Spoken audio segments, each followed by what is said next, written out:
Team Ruthless is back, baby. And today is going to be a different kind of episode. We're all just going to be ranting today. Ranting about something that I think the majority of gamers aren't really too fond of nowadays. But first, let me shout out to, first of all, MainEventTV. I don't think he really makes videos like that anymore, but starting out when I was on my YouTube thing and watching YouTube all the time, like, he was one of the main people complaining about, you know, how developers and gaming companies were taking advantage of us consumers with this DLC and expansion nonsense. Oh wait, what's your name again? What, my name? Yeah. Eclipse? What's your name again? I think it's Arcade. I was gonna get to that. Oh, I forgot. Wait, hold I on. was doing my shout out. Wasn't he something trashy? It's trash name Vice and Argat, man. It's your boy Eclipse, Team Ruthless. I was gonna get to that, but he didn't let me finish my rant. So we back on the ranting. Oh, and shout outs. Again, main event shout out. I want to also shout out the CD Projekt Red for they kind of calling out. What, Cyberpunk? Yeah, for Cyberpunk. They kind of called out people or developers on this whole DLC loot box issue too.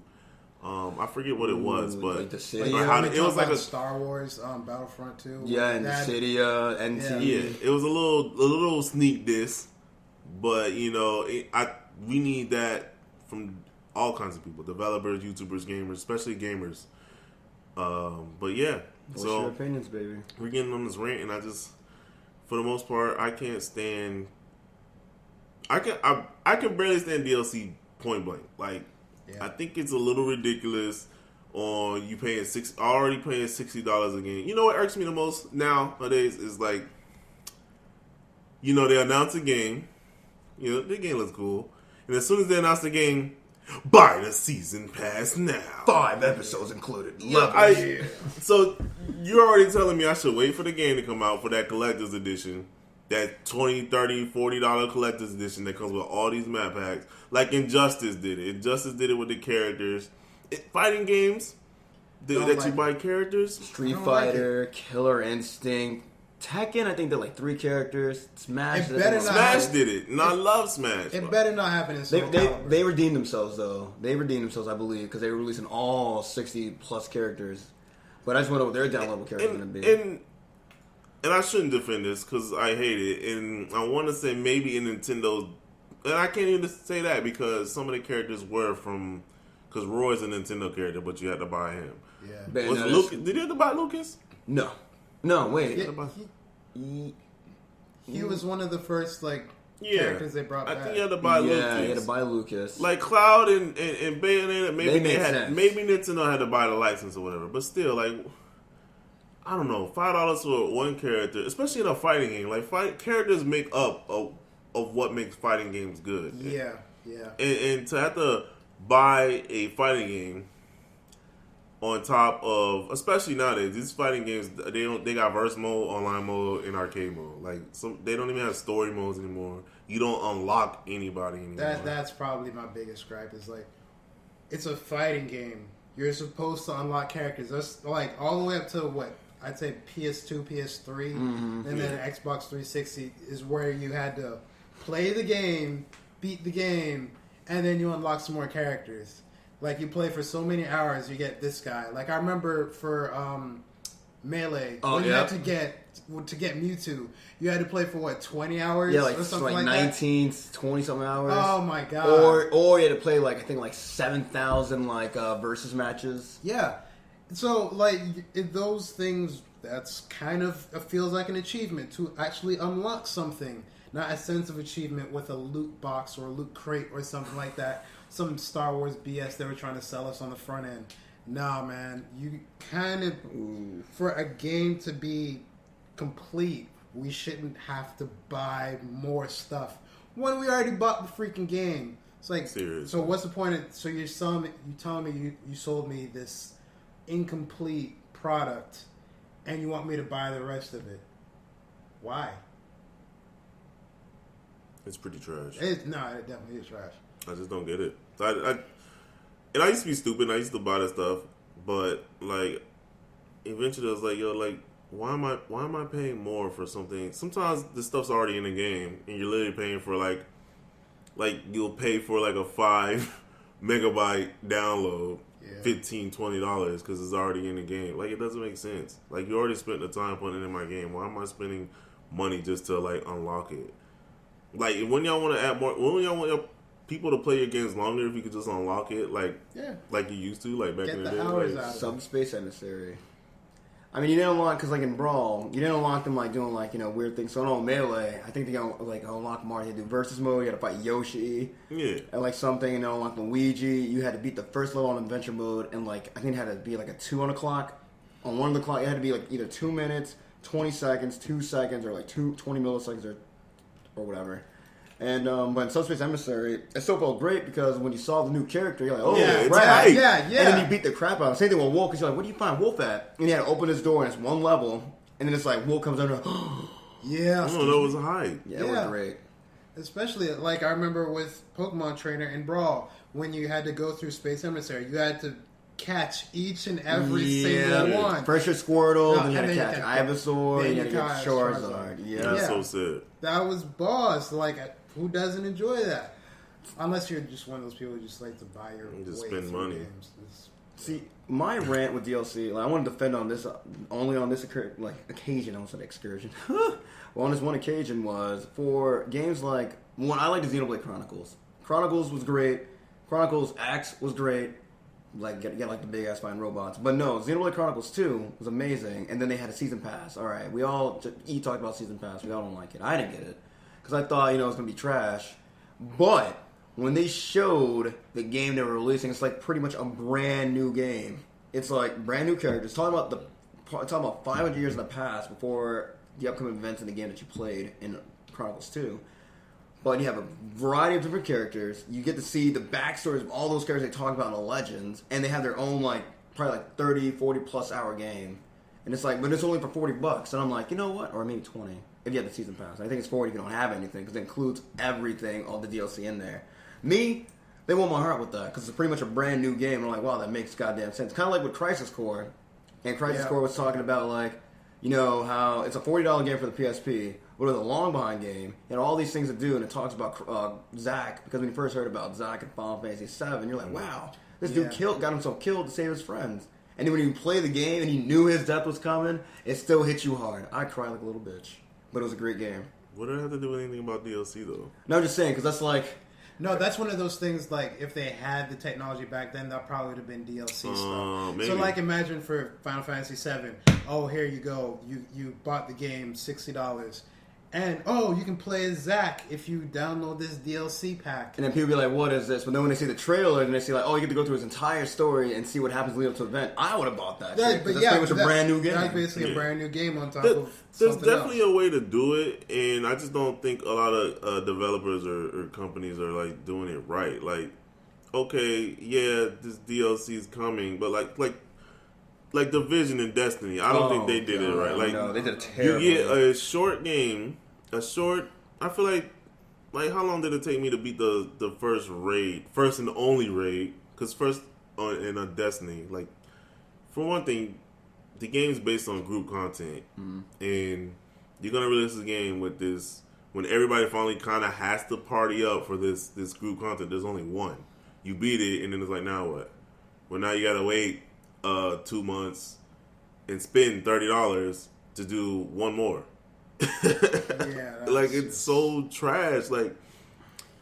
There's just better way to do it. There should be more content in some of these games at launch, for one, and two, if you're gonna make me pay $30, I want to at least get a substantial amount of content that's gonna keep me entertained, that I felt that I got my money's worth. Period of time. Yeah, I'm not asking for $30. You're gonna give me a whole double the game content, but at least another half. I'm asking for that. I want that. Some of those season passes are $60, and you've got nothing. For example, the games that first started that I remember was Call of Duty Modern Warfare 2. Modern Warfare 2. Actually, I think Modern Warfare did it first. But anyways, let's go to Modern Warfare 2, because I enjoyed the story. The story of that game was freaking amazing. God, amazing. But the multiplayer was great. But then this is where DLC divided the community. If nobody had the DLC purchased, then they couldn't play the maps with you. Yeah. And then I know I'm going to be the one that talks crap. Because I was the one person that goes, yo, man, he doesn't have the DLC. We can't invite him. We can't play the new mission. I didn't spend $10 to play the original, 12 levels. I paid $10 to play the additional 5. And so he buys it. We're not going to play with him. But see, that was like me at 13, 14 years old. But I was still talking crap because, if I spend money on it, I want to play it. I don't want to wait for my friends to get it. I want to play it now. So that's where I feel like DLC really divides us. Because... that was stuff they did that with multiplayer games. Like, oh, you can't play with this guy because you didn't buy this DLC. But thank God they do this thing where you unlock the character, but you can't play as him. You download the patch where he's in the game, you just can't play as him. But that's where it sucks. But it still was a great game, but that's when it really divided people, and that's when... It just got worse from there. For the most part, I think... Here's a decent example of DLC. I think that more games should go this route, and I don't know if it's still the same because I haven't played this game in a long time.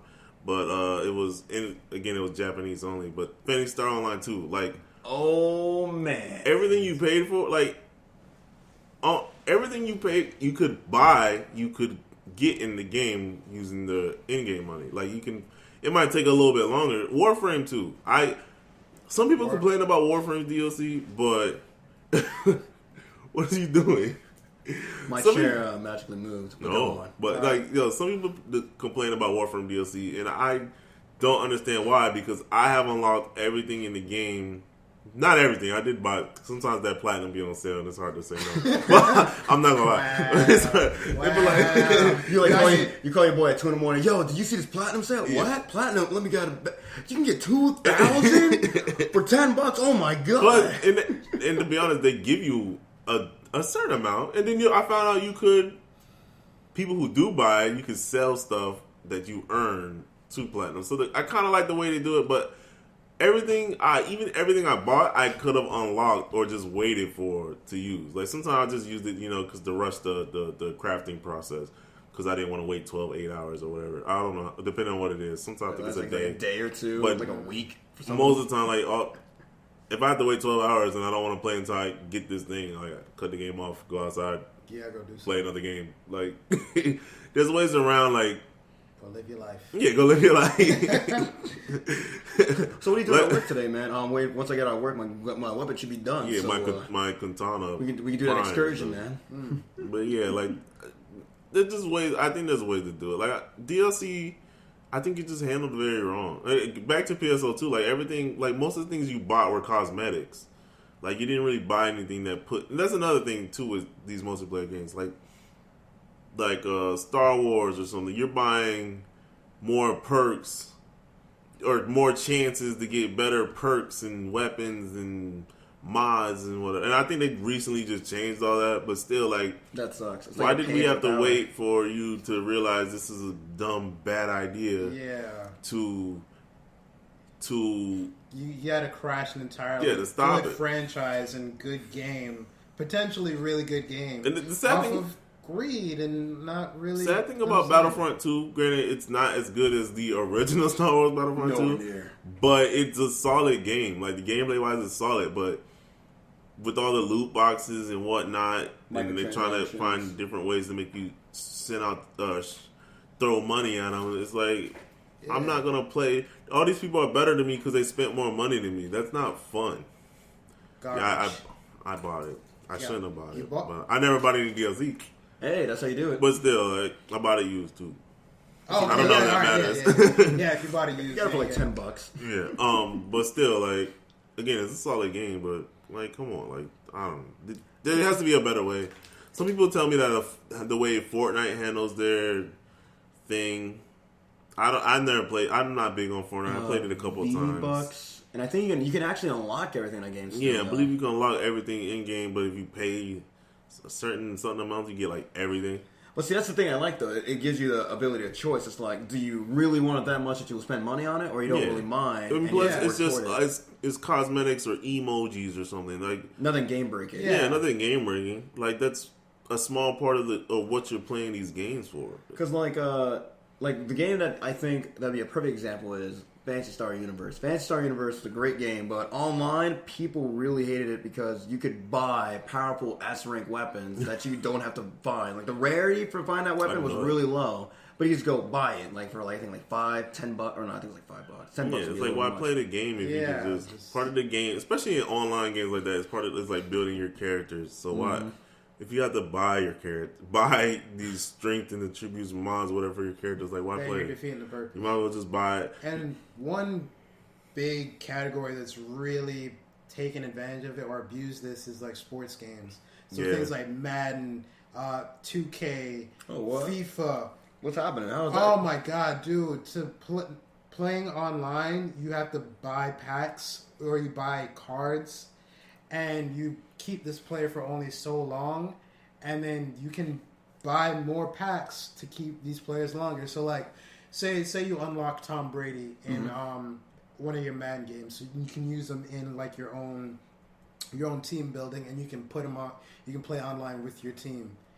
You gotta buy. Trash. You have to buy contracts with either earned in-game money or spend a whole lot of extra cash to keep Tom Brady playing on your team. It is rough, and like they do it so much. And FIFA is the worst at it. That's trash. They are the worst, even though that game is awesome and it's basically a religion. Yo, my God, they abuse the hell out of that stuff, and it's. You know what I want to go to on this one? We were just talking about this before. Like, Breath of the Wild, like, it almost beat number one, my favorite game, Final Fantasy 12. But it didn't. But the reason why I didn't like it was because when they were releasing the DLC, I was like, wow, that sounds really good. It was trash. $20. It was some trash ass DLC. It was a good attempt, but it was trash. Like, first thing they released was like a trial mode where you get like a better version of the Master Sword or something like that, and that was $10 by itself, and it was pretty much like an arena battle. I think Wind Waker, when you're on your home island, you lift up that giant ass head, and you can go in a hole, and then you fight through an arena, and it was really fucking fun. Take that, but pay $10. And it was that was the game. But see, the reason why Breath of the Wild was different because they made it like so you have like different there's like weather effects going like thunder, so you can't use anything with shield or metal where you get zapped and die. You had no armor, so it was a challenge to it, which I don't blame. But for $10, maybe $5, maybe free, but I don't know. I was feeling that. But the one where they lengthened the story, but didn't really lengthen the story at all. I think people said they beat in like 4 hours, and it wasn't really all that worth it. People did not like it, but it was still a great game because Breath of the Wild by itself was a long ass game, and I can blame for doing that because Xenoblade Chronicles X 2, when they're releasing their DLC story, they're releasing like a full fledged different game. Like, when I first heard about them releasing, like, when they said new story update, I was like, oh, it's probably going to be like a game, like, maybe 8-10 hours for $20. Okay. I'm like, no, man, it's pretty much a brand new game. I'm like, yeah, that's what we need right there. Like Final Fantasy 15, like, we waited how many years for the game? The game got announced when I was in middle school. I was like 13, 14. It came out when I was 25. Yep. Yeah. Like, come on. And then after we finally get the game, you guys are going to sell us the story that wasn't in the game, like, and it fucked up, and it messed up the story so badly. I'll never forget when Gladios left, and then he just comes back with a scar, and it's like, how'd you get that? And it's like, well, they didn't explain it. And then with Prompto, at the very end of the game, entire backstory, we kind of needed that to know what the hell. Because that's what pissed me off the most with Prompto. Because at the very fucking end, because like Ignis, how he got blind in the future, that had made no sense. And then spoiler alert too, if y'all didn't super spoiler alert. And then Prompto at the very end of the game before Noctis gets sucked into the crystal, like Prompto's like. He unlocks the door, and all of a sudden, people are like, how the fuck? And he's like, yeah, well, I was part of this. I'm like, wait a minute. Wait, what? Excuse me? Huh? And then they released 3 DLCs explaining what happened to each of those 3 characters. And that was dumb. And then they released a fully fledged, like, Ultimate Connection. And then they changed up a lot of things from the story that they should have changed in the beginning. And, I was pissed. I still enjoyed the game.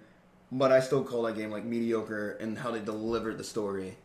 So... Probably would have had a more emotional ending if we had gotten all that backstory in there. Yeah, like Luna Freya. When she died, when they did like the Aerith scene, I did not feel shit. I didn't feel anything. I was like... I didn't feel anything. I was like, what? Okay, she like, look, she was cool and all. It was cute, but you know. Terrible.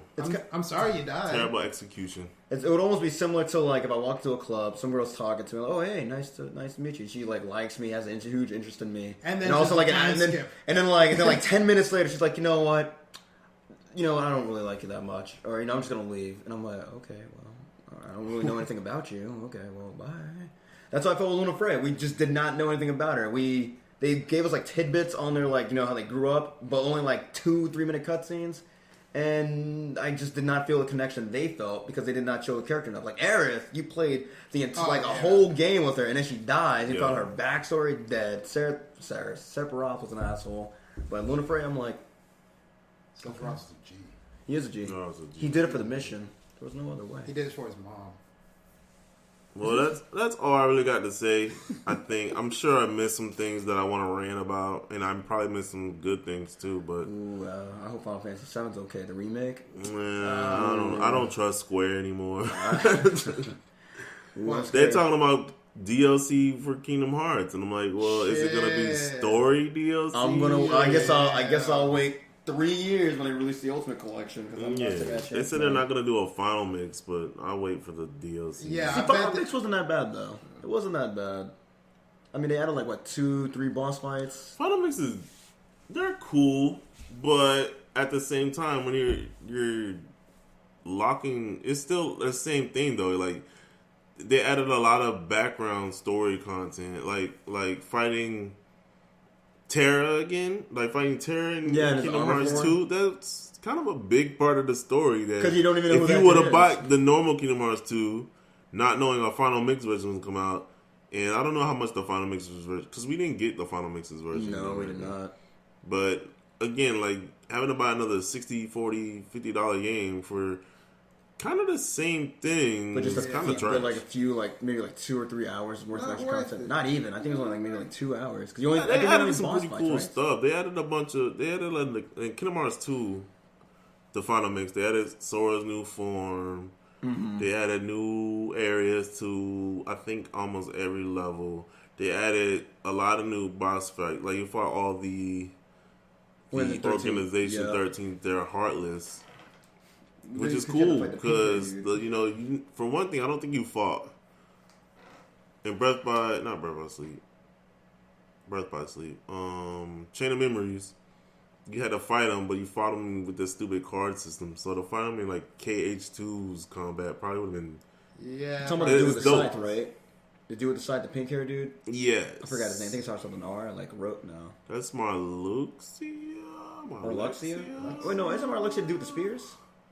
I don't remember. I don't remember. It's been about 10 years since we again though. I just think it's kind of trash. It's kind of cool, but it's kind of trash. Like when they lock the story content behind stuff like that, especially in single player games. Like, come on. Yeah, we're only playing for one reason, like to know the story and enjoy the gameplay. You know why we're here. Because it's actually funny to talk about locked content. Because a lot of people back in the PS2 days, they hated how there's a lot of locked disc contents. Like for Phantasy Star Universe, they actually had the entire story or a lot of things locked in onto the disc, and people were confused. Like, why would you do that? Like, if it's on there, why not just release all of it? But I guess they were afraid that if everybody played it, burnt it out, they wouldn't get paid for their online subscription fee. That's so trash. It's fucking stupid. So I just hope they fix that mess. That's it. I think we need that. Some people are. I think EA is starting to maybe realize it. I mean, I doubt it. I don't trust you guys, and maybe one day it'll get better. But I feel like until people start talking about it, developers, gamers, consumers, whatever, it won't get fixed. And I think the only way to really try to just don't buy the game. Talk with your wallet. At least don't buy the DLC. Like, if you're gonna buy the game, don't buy the DLC. Like, if they realize DLC is not selling, maybe they'll include it in their games. Yeah, maybe. They'd be like, maybe if we include it, or maybe they'll just scrap the whole thing. I don't know. I don't know if there's a way to fix this now, and I maybe a lot of people don't care, but I think that's the thing. It's trash. Yeah, I think that's the thing. A lot of people always talk about how they go like, we shouldn't support this, we shouldn't buy this, blah blah. This game looks like trash. Like Final Fantasy 15, people. Final Fantasy 15 though, we had the idea that they were going to fix the story. But then whenever I played it, it was like, what the fuck was this? Like I didn't think it was gonna be that. It was that bad because dude, it was just terrible. some chunks missing, big chunks, big chunks. It was a solid game. It was definitely a good game. You could tell, like, maybe we should have waited another 5 years. Yeah. Yeah, I mean, we waited so long already. Might as well. Yeah, like. I didn't want to wait any longer. I just wanted to play it. But then, like, when I was thinking back from, like, the E3 trailers, when you were back in, like, Luminous City, and then you were, like in a Gundam, or, like, in that, like, machine, that mech, and, like, shooting things, I'm like, where's all that stuff? I thought we were going to go back to Luminous, and when you go back to Luminous, you only get, like, 3 sections of the map, and I'm like, what the hell? Yeah, and then when they released the Royal Edition, then they said, oh, you can actually explore more parts of Luminous. I'm like, and you didn't.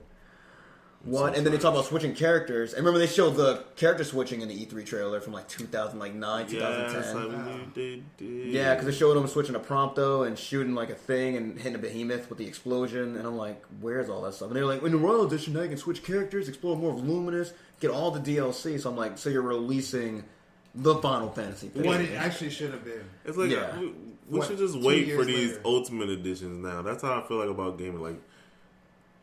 Like we should just wait.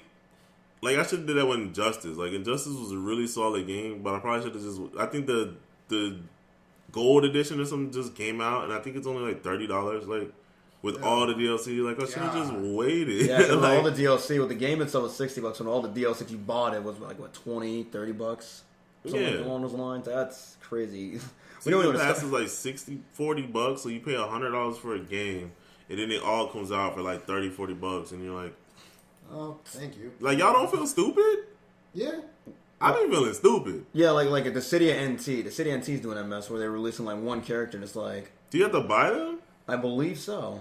I don't know if you have to buy them or not. But, again, that's trash. One thing before we end this. The one game I really enjoy, but I kind of disliked, but at the same time, I couldn't really hate them.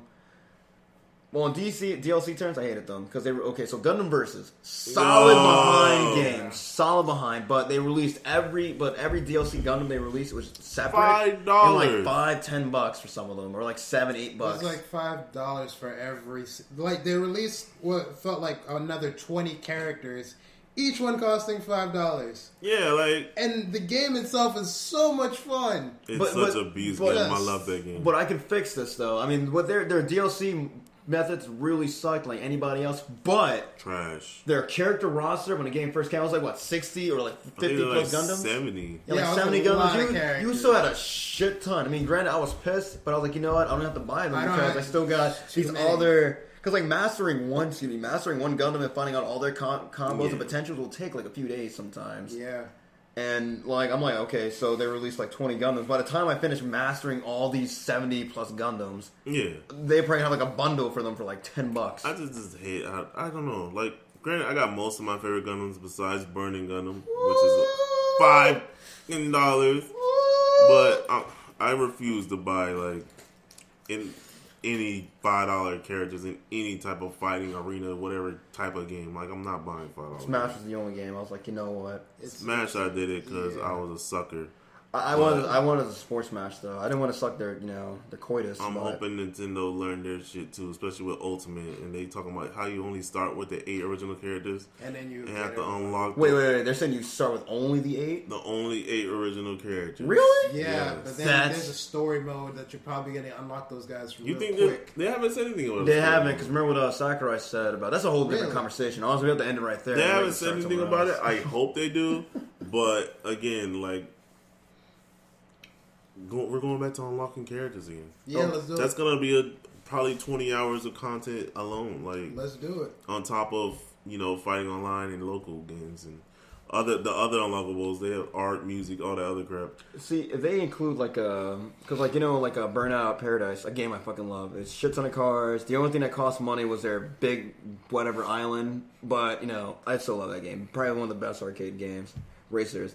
But they had a ability so you can buy like a fast pass or whatever you call it, and you can unlock all the cars from the beginning, which I don't mind because it's not damaging anybody. It was only like $5. If they do something like that for like Smash, I can understand why. Because we have to get all these tournament setups. We can't wait for everybody to unlock all these characters. And Nintendo's like, well, if you pay $5, you unlock all these characters. See, I think it's still cheese, but when it's a choice, it doesn't feel. Yeah, I understand. If it's a choice, that doesn't matter. I mean, if I have the choice to do that and speed things up, it's like, okay, well, that's just me wanting to spend $5. But if it's like mandatory to unlock them plus DLC characters, that's when it's mandatory and that's like the only way to do it, it's like the only way I can get Burning Gunham is if I buy him. Mm-hmm. It saddens me. He's a beast, though. I bet you he is. I bet you he is. He's not Barbados, though. Bruh. Well, not my boy Death. Safe. Bruh, he's pretty beast. Alright, yo. Alright, we cutting this out. We kept saying we're going to end this. We outie. More episodes coming soon. The quality's getting better. I got to figure out how to work these mics. We got more mics, but right now, like, I'm having issues. We spent a lot of money. We coming through. You see his face. That's a lot of fucking money. Peace. Deuces.